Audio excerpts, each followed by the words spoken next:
J'en ai marre de sortir les poubelles. J'y gagne quoi, moi? La considération de toute la famille. C'est pas mal, non? Tu parles. Tu veux pas que je les emmène à la décharge tant que tu y es? Non, non, c'est bon. On paye déjà une taxe pour la collecte des ordures. Tu vas pas faire du zèle non plus. De nombreuses communes font payer une taxe d'enlèvement des ordures ménagères.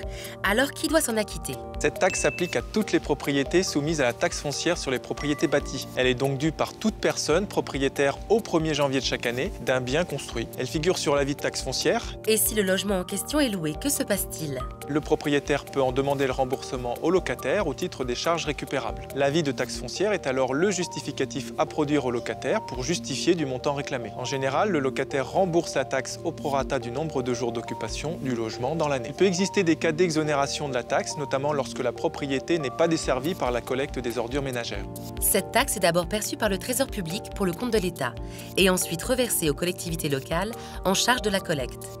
Ces collectivités peuvent être en fonction de l'entité qui gère le service, soit la commune, soit l'établissement public de coopération intercommunale, le PCI, soit le syndicat mixte ou le syndicat de communes. Mais alors, comment est-elle calculée? Sur la moitié de la valeur locative cadastrale du logement. C'est une sorte de loyer fictif annuel du logement. Ensuite, on multiplie cette valeur par un taux librement fixé par la collectivité. Ce dernier peut changer sur une même commune en fonction des zones de collecte des ordures. Il peut également être mis en place une part supplémentaire, dite incitative, qui varie en fonction de la quantité et de l'importance des déchets collectés. Dans ces zones, plus le consommateur est économe en déchets, moins il paiera de taxes. La taxe d'enlèvement des ordures ménagères est due pour toute propriété au 1er janvier de chaque année. Cette taxe est perçue par l'État et reversée ensuite aux collectivités locales. Enfin, sachez que cette taxe est variable en fonction des différentes zones de collecte des ordures. Et on pourrait pas inventer une taxe sur les parents qui exploitent leurs ados ?